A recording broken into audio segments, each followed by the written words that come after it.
This is a question from computer organization, previous year question. So let's see, the question is saying a cache memory needs an access time of 30 nanoseconds. ठीक है, आपको cache को access करने का कितना time given है? 30 nanoseconds, right? This is your cache access time, 30 nanoseconds. And main memory 150 nanoseconds. Time to access the main memory is given 150 nanoseconds. Now it has been asked what is the average access time of CPU. Okay, so you have to find the average access time of CPU and hit ratio is 80%. So now you can simply, we have a formula to find the CPU access time. You can simply put the values in that formula and find the solution. But first, let's understand what is the concept of this question. Okay. सो देखो, यहाँ पे आप इस image से देख सकते हो. For example, ये आप एक लाइब्रेरी में बुक इशू कराने जाते हो, ठीक है? तो लाइब्रेरी में आपका क्या होता है, हर एक पर्टिकुलर सब्जेक्ट की या एक टॉपिक से रिलेटेड बुक्स क्या होती है, शेल्व्स में अरेंज्ड होती है, right?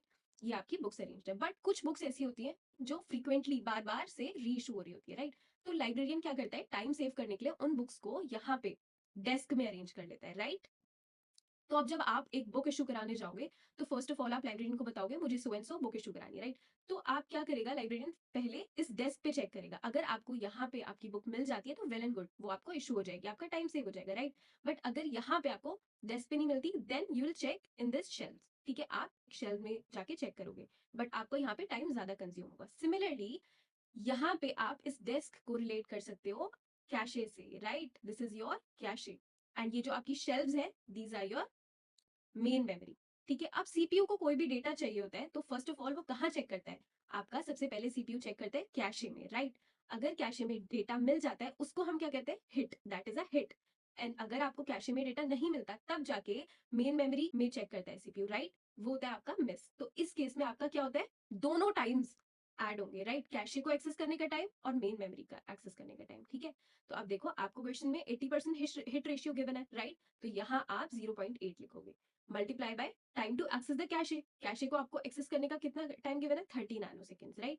Then 1 minus hit ratio, that is your miss ratio. यहाँ आप 1 माइनस 0.8, दैट इज 0.2. और आप इस किससे मल्टीप्लाई करोगे, time to access the cache and time to access the main memory. Okay, that means 30 and 150 nanoseconds. ठीक है, simply यहाँ पे आपको अब कैलकुलेशंस करनी है. This is 24 plus 0.2 into 180, right? This is 24 plus 36. That means correct answer is 60 nanoseconds. Okay, so we can say correct option is A.